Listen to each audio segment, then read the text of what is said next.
지난 2주간 DMZ 인근을 걸었던 그 경험을 간략하게 나누고 싶습니다. 저는 고향이 남도 끝이라서 땅끝마을 가까운 곳에서 오랫동안 자랐기 때문에 DMZ 인근 지역에 대한 경험이 많지 않습니다.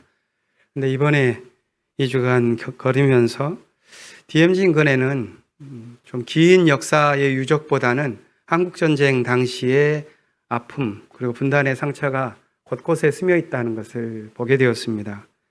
가는 곳마다 세워져 있는 전적비, 북한군 무덤, 유엔군 무덤, 승전탑, 각양각색의 비석들과 무덤을 보는데 거기에는 영광이라기보다는 오히려 수많은 사람들의 억울한 죽음이 얽혀 있다는 것을 느끼게 됩니다. 지난 수요일에는 양구를 지나게 되었습니다. 양구에 가면 동면에서 해안면으로 가는 곳이 터널로 통과되는데 그 터널 안쪽으로 들어가면 동그랗게 분지처럼 되어 있습니다. 그래서 미국 사람들이 전투할 때 그곳을 가리켜서 펀치볼이라고 불렀다 합니다. 남쪽에서 북쪽을 향해서 넘어가는 도중이었는데 도솔산이라고 하는 정상을 넘어서 이렇게 그 분지로 내려가는데 산기슭에 피해 능선이라는 곳이 있고 거기에 전적비가 세워진 것을 봤습니다. 정전협정이 추진되던 1951년 여름에 3주간 매우 격렬한 전투가 벌어졌고 거기에서 수만 명의 남과 북의 또 해외에서 오는 젊은 청년들이 거기에서 함께 죽었습니다. 원치 않은 전장이었겠죠. 거기에서 함께 죽은 그들, 만일 그들이 되살아날 수만 있다면 그 전투를 다시 할 수 있을까 하는 생각을 해보게 됩니다. 아마 다시는 아군과 적군으로 나뉘어서 싸우지 않을 것이라고 상상해 보게 됩니다. 그런데 살아있는 사람들은 그런 죽음의 비참한 경험들을 깊이 나누지 못합니다. 그렇기 때문에 정전협정 70주년이 된 오늘에도 불구하고 우리의 현실은 위태롭기만 하죠. 내일부터는 대규모 한미 군사 훈련이 진행됩니다. 정전 상태에 있는 분단 국가에서 가장 악독한 정치를 하나 뽑으라고 한다면 그것은 전쟁 연습일 것입니다. 그러나 우리는 그것을 너무나도 익숙하게 받아들이고 있습니다. 그러다 보니 우리 사회 곳곳에 내면화되어 있는 대결과 적대의식이 오히려 정부에 의해서 노골적으로 조장되고 사회 곳곳에서 그런 갈등이 터져나오고 있습니다. 우리 사회는 평화를 말하다가도 금세 전쟁의 분위기로 휩쓸려 버리고 맙니다. 왜 그럴까? 이런 모습을 가리켜서 한 사회학자는 우리 사회가 전쟁과 분단과 깊이 얽혀 있는 냉전 자본주의이기 때문이라고 말을 합니다. 분단과 전쟁이 심어놓은 그런 폭력의 순환 구조가 사회 저 근원에서부터 깊이 작동하고 있기 때문에 또 거기에 얽혀 있는 뿌리 깊은 원한, 씻을 수 없는 상처, 그 기억에서 사회는 벗어나고 있지 못했기 때문에 아직 우리는 평화의 길을 온전히 찾고 있지 못합니다. 그러다 보니 전쟁과 폭력, 이러한 악의 모습들이 다양한 방식으로 표출됩니다. 인간의 존엄성을 그토록 유린하고 있는 야만적인 국가보안법이 있다는 것을 알매도 불구하고 우리 사회는 그 법이 버젓이 검찰의 손 위에서 활개치도록 용인하고 있습니다. 혐오와 대결의식이 사회 저변에 깔려 있습니다. 약자들의 비참, 소수자들의 고통, 이것에 우리는 무관심해도 좋다 하는 것이 마치 생존의 기술처럼 우리 삶에 스며들어 있습니다. 그렇다면 우리 사회는 여러 가지 죄악의 사슬에 칭칭 감겨서 아직 평화의 길을 온전히 열지 못하고 있다고 하겠습니다. 만일 우리 이런 모습을 하나님께서 측은히 여기신다면 주님께서는 과연 우리에게 어떤 약속을 주실까 하는 생각을 하게 됩니다. 또한 우리는 어떤 약속을 품고 우리의 삶을 열어갈까, 평화의 길을 걸을 수 있을까 묻게 됩니다. 사실 우리는 마음으로 선한 삶을 살고 싶어 하지만 우리를 감싸고 있는 수많은 관계들, 또 우리가 살고 있는 사회의 체제 속에서 구조적인 그 현실에서 벗어나기 힘듦을 경험합니다. 기독교 신학은 그런 현실을 설명하기 위해서 원죄라는 개념을 도입했습니다. 원죄라는 것은 자신이 죄를 직접 지었다 하지 않았다 할지라도 자신의 의도와는 상관없이 자기가 죄를 지을 수밖에 없는 상황 속에 있음을 보게 하는 개념입니다.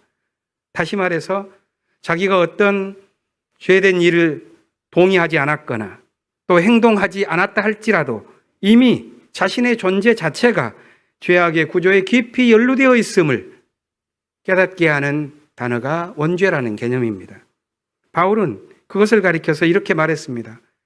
나는 하나의 법칙을 발견했습니다. 나는 선을 행하려고 하는데 그러한 나에게 악이 달라붙어 있다는 것입니다. 나는 속 사람으로는 하나님의 법을 즐거워하나 내 지체에는 다른 법이 있어서 내 마음의 법과 맞서 싸우며 내 지체에 있는 죄의 법에 나를 포로로 만드는 것을 봅니다. 나는 비참한 사람입니다. 누가 이 죽음의 몸에서 나를 건져주겠습니까? 저는 이것이 아까 말씀드린 그런 신학적으로 원죄라고 하는 그런 고백에 아주 근접한 성서의 이야기라고 봅니다. 그런데 인간이 그럼 원죄를 지었기 때문에 길이 없느냐 하면 그렇진 않습니다. 물론 보수적인 교회에서는 예수 믿고 천당 이렇게 간단하게 공식으로 말합니다.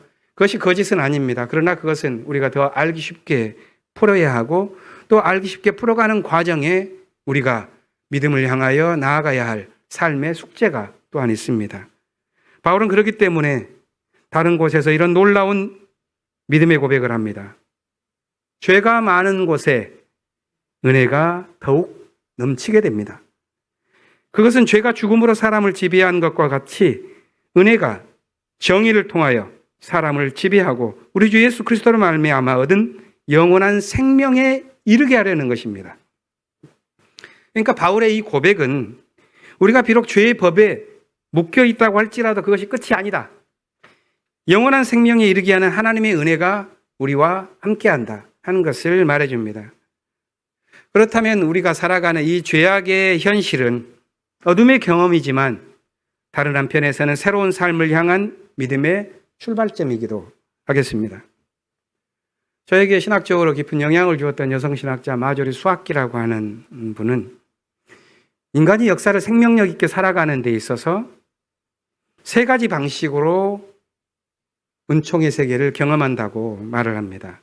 첫 번째는 자신이 과거의 잘못된 기억에서 풀려날 때, 두 번째는 현재의 고통에 대해서 공감하는 마음을 얻게 될 때, 세 번째는 미래를 새로운 방식으로 상상할 수 있게 될 때. 과거가 아픔과 혐오와 증오와 대결의 방식으로 기억되는 것이 아니라 화해와 치유의 방식으로 기억되는 방식이 되었을 때야 비로소 우리는 과거의 폭력으로부터 벗어날 수 있게 됩니다. 현재의 비참을 외면하지 않고 공감할 수 있게 될 때 우리는 사회의 한계를 극복해 나아갈 힘을 얻게 됩니다. 미래에 대한 새로운 상상을 통해서 우리는 다른 세계를 열어갈 수 있는 길을 얻게 됩니다. 그렇다면 새로운 세계라는 것은 과거와 현재와 미래에 대한 재구성이라고도 할 수 있겠는데 그런 관점으로 오늘 성서의 본문들을 하나씩 살펴보고자 합니다. 출애굽기 17장에 나오는 무리바의 이야기는 출애굽 백성이 광야에서 겪은 기적 사건에 관한 과거의 기억입니다. 내용은 이렇습니다. 자유를 찾아서 이집트를 탈출한 사람들이 광야 생활을 하던 도중에 마실 물이 없어서 불평을 하게 됩니다. 그들은 모세를 향해서 원망을 하게 됩니다. 왜 자신들을 이집트에서 데리고 나왔느냐? 가족들과 가축들이 목말라 죽게 되는 것을 당신은 지켜보고만 있을 것이냐? 이렇게 대듭니다. 모세는 절망하면서 부르짖게 되었습니다. 그때 하나님께서 해결책을 알려주시죠. 반석을 쳐서 물을 얻어라. 모세는 그 말씀을 따라 바위에 지팡이로 쳤더니 물이 솟아올랐습니다. 기적 같은 일입니다. 모두가 물을 마시고 갈증을 씻었습니다. 이 이야기는 아마도 실제 사건이었다면 목마른 사람이 바위에서 물을 얻은 축복과 기적의 사건이었을 것입니다. 그런데 사람들의 기억은 점차 변하게 됩니다. 그들의 자손에게, 그들의 자손이 자손에게. 그래서 수백 년이 흘러서 이 성사가 기록될 때에는 아마 그 사건이 다른 방식으로 기록되어서 우리에게 전승됩니다. 실제로 이 사건을 겪은 광야의 사람들은 죽다가 살아난 놀라운 경험을 했을 것입니다. 그 이야기를 자손들에게 들려 주었을 것이고, 세월이 흘러 우리가 지금 가지고 있는 성서에는 다른 기억으로 재구성됩니다. 목마른 광야에서 물을 얻게 된 그 사건은 기적과 축복에 관한 이야기가 아니라 하나님을 시험하는 사건이었다. 이런 방식으로 기억이 바뀌어서 전승되고 있는 것입니다. 무리바에 관한 이야기는 제1성서, 구약성서를 보면 총 10번이 나오는데 그 중에 9번은 하나님을 시험한 사건이라고 해석합니다. 결국 무리바에서 기적을 경험했던 사람들은 광야 생활을 벗어나지 못하고 가나안 약속의 땅에 들어가지 못했습니다.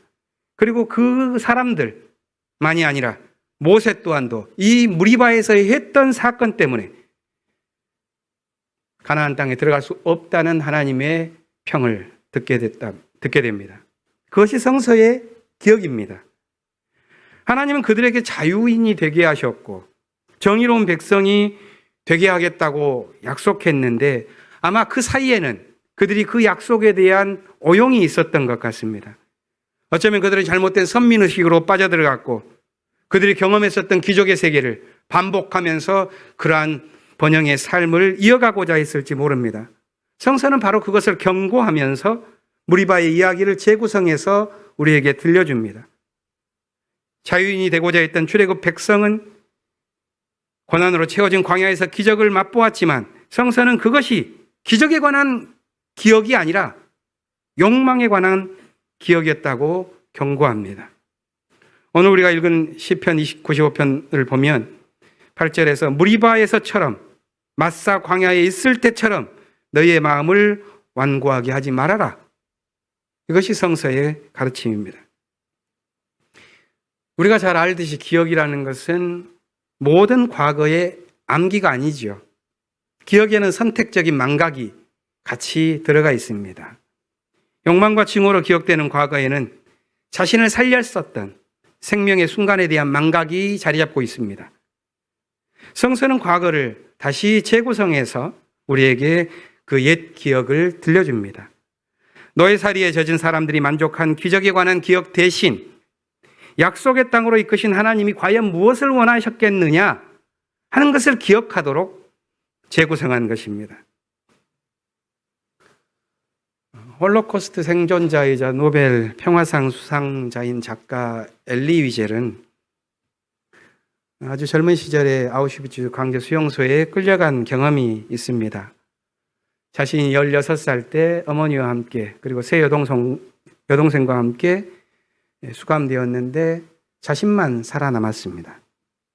그는 그 기억을 잊지 않았고 그 고통의 기억을 끊임없이 기억하라고 말을 했는데 그것은 단지 그 아픔에 대한 자랑이나 반복이 아니라 거기서부터 우리가 평화의 함의를 끌어낼 수 없는가 하는 것을 풀어갔습니다. 그의 기억은 단지 과거의 반복이 아니라 진실하고 정의로운 기억으로 그것이 되살아나올 수는 없을까? 화해를 추구해 갈 수 있는 힘으로 그것이 작동할 수는 없을까 고민했습니다. 새로운 세계를 향해 가는 사람은 이렇게 과거의 기억 속에 생명의 빛이 깃들도록 노력합니다. 그것이 고난을 겪어온 사람들이 희망을 찾아가는 하나의 방식이고 그것이 무리바 사건에서 우리가 보게 되는 성서의 기억 구성법입니다. 요한복음 4장은 예수님이 사마리아의 수가라는 지역에서 경험한 이야기죠. 우리는 이 이야기를 대결의식이 가득한 이 현실에서 어떤 선택을 하며 살아가는 것이 옳은가 하는 것에 관한 우리 현실의 삶 속에서 길찾기에 관한 이야기로 볼 수가 있겠습니다. 사마리아는 유대인에게 이방인의 땅보다 더 적대감을 주는 곳으로 이해되고 있었습니다. 하지만 그 경멸의 땅에도 고난의 삶을 살아가는 사람이 있었습니다. 한 여인이 물을 기르러 야곱의 우물로 갔다가 거기서 낯선 유대 남자를 만났고 물을 달라고 하는 요청을 받게 되었습니다.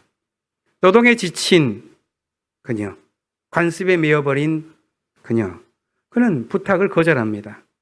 예수는 그녀를 대화로 초대했습니다. 이 대화는 하나님의 선물, 목마르지 않은 생수, 영생에 이르게 할 샘물, 이런 주제로 차츰차츰 옮아가면서 대화는 깊어졌습니다. 여인은 그 속에서 말씀을 듣는 것만이 아니라 자기 마음속에서 솟아오르는 참된 삶의 열망을 경험했던 것 같습니다. 그래서 그는 예수가 그녀에게 편견에 사로잡히지 않고 하나님을 섬길 수 있는 길에 대한 물음으로 인도받습니다. 그것은 자신이 삶으로 예배를 드릴 때 무엇으로 드려야 하는가? 장소의 문제인가? 그것이 아니라 오직 신령과 진정으로 드리는 삶의 예배에 관한 이야기였습니다. 이 말씀을 전해준 분을 통해서 눈을 뜬 그녀는 물을 기르러 왔던 물동이를 버려두고 마을로 가서 그 소식을 전했습니다. 버려진 물동이가 상징하는 것처럼 율법과 관습이 더는 그녀의 삶을 지배하지 못했을 것입니다. 그녀는 이 자신의 삶에서 진실로 필요한 것이 무엇인가, 현실에서 무엇을 선택해야 하는가 하는 것을 깨닫게 되었고 바로 그것을 요한복음은 전하고자 합니다. 목마르지 않은 샘물을 마실 수 있는 길, 영과 진리로 예배를 드릴 수 있는 삶, 그것은 무엇일까? 그것이 바로 삶에 지친 그녀의 현실을 새롭게 인도하는 하나님의 약속입니다. 그녀는 고통의 현실을 새롭게 이끌어 주시는 주님의 약속을 얻게 된 것입니다. 자신만이 아니라 많은 사람에게 그 약속을 전해 주었습니다. 이 신비로운 영적인 변화가 사실 이어지는 대화 제자들과의 관계에서는 분명치 않았던 것으로 요한복음은 기록합니다. 제자들은 육의 양식에 집착하면서 스승과의 대화에서 엇갈립니다. 예수는 제자들에게 나에게는 너희가 알지 못하는 먹을 양식이 있다 이렇게 말하지만 제자들은 이해하지 못했습니다. 다시 말합니다. 예수께서는 바로 그것은 자신을 보내신 하나님 뜻을 행하고 그분의 일을 이루는 것, 그것이 먹을 양식이다 이렇게 말을 합니다. 제자들은 이 길을 앞으로 따라가게 될 것입니다. 제자들이 살아가야 할 삶이란 영생의 열매를 거둬들이는 삶이요, 또한 씨를 뿌리는 사람들과 함께 추수하는 기쁨의 삶이라고 본문은 말합니다. 그것은 홀로 승리하여서 자신만 생존하는 삶이 결코 아닙니다. 아무리 우리 삶이 광야와 같다 할지라도 자신이 목마른 만큼 함께 목말라 하는 이웃이 있다는 것을 깨닫고 생명과 평화의 삶을 지어가는 것, 그것을 배우는 것이 광야다, 이렇게 성서는 우리에게 말해주죠. 유대에서 볼 때는 사마리아가 광야였고 이집트에서 볼 때는 그들이 겪었었던 그 황량한 40년의 삶이 광야였습니다. 우리 시대는 남과 북으로 깊은 증오로 갈라진 이 세계를 광야처럼 걸어가고 있습니다. 그런 세계를 살아갈 때 예수는 제자들에게 말씀하셨던 것처럼 우리에게 당신의 약속이 어디에 있는지를 묻고 살아갈 수 있는 길이 어디에 있는지를 재촉합니다. 바울의 이야기는 하나님과의 관계를 올바로 갖는 길에 관한 가르침이죠. 율법의 길인가? 믿음의 길인가? 그리스도가 걸어간 길을 따라 걸어가면서 바울은 하나님과 더불어 평화를 누리고 하나님의 영광에 이르게 될 소망을 품고 하나님과 결국 마침내 화해하는 삶에 이르는 것, 거기에 우리의 삶의 목표와 방향이 있다고 말해줍니다. 모든 삶에는 환란이 여러 모양으로 다가오죠. 바울은 그 속에서 지어지는 삶이 있다는 것을 우리에게 전해줍니다. 환란 속에 길이 있다. 왜냐하면 환란 속에서 우리는 인내를 통해서 단련된 인격을, 그리고 그 인격에만이 굳센 희망이 담길 수 있다고 말하고 있기 때문입니다. 그것은 바울 자신이 살아온 과정이었고 또한 모든 사람이 지어지는 과정이기도 합니다. 하나님의 약속을 안고 살아가는 사람들이 새롭게 구성해가는 삶의 이야기죠. 이 약속을 희망으로 삼은 바울이 이렇게 고백했습니다. 이 희망은 결코 우리를 실망시키지 않습니다. 하나님께서 우리에게 주신 성령을 통하여 그분의 사랑을 우리 마음속에 부어주셨기 때문입니다.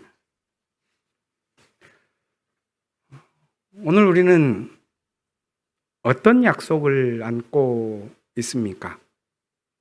또한 우리 시대는 어떤 믿음의 약속을 세워가고 있습니까? 현실의 모습들을 보면 우리 사회가 긴 역사를 통하여 피를 뿌리며 갖고 왔던 아름다운 가치가 오염당하고 무너지는 것을 보게 됩니다. 특별히 인간이 긴 인류의 역사를 통하여 갖고 온 자유라는 말이 이 현 정부에서는 그토록 오염당하는 것을 우리는 보게 됩니다.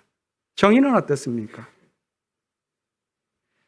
하지만 그런 언어들이 오염당한다 할지라도 결코 미래는 잠식당하지 않을 것이라고 바울은 고백합니다. 우리에게 필요한 것은 하나님의 약속의 좌표를 분명하게 세우는 것입니다. 바울은 이렇게 말하죠. 우리가 아직 약할 때 경건하지 않은 사람을 위해 죽은 그리스도가 있음을 기억하라고. 우리가 아직 죄인 되었을 때 우리를 위하여 죽은 그리스도를 통하여 하나님은 당신의 약속을 보여주셨음을 기억하라고. 바로 그것이 바울이 가진 하늘의 약속이고 오늘 우리가 가질 주님의 약속이라는 것입니다. 우리 사회는 진통하는 시대를 지나고 있습니다. 어제도 시청에서 지하철을 내려서 교회까지 걸어오는 동안 광화문 거리에 좌우의 대결에 얼룩진 무늬들을 보게 되었습니다. 시대가 갈려 있습니다. 하지만 그 속에 하늘의 약속을 믿고 믿음의 순례를 이어가는 사람들이 있겠죠. 거기에 아마 역사의 희망도 있을 것입니다. 긴 겨울이 지나가면서 새순이 돋는 봄이 가까웠습니다. 주님의 길을 따라서 우리 모두 사순절 순례를 삶으로 이어갈 수 있기를 기원합니다. 침묵으로 기도합시다.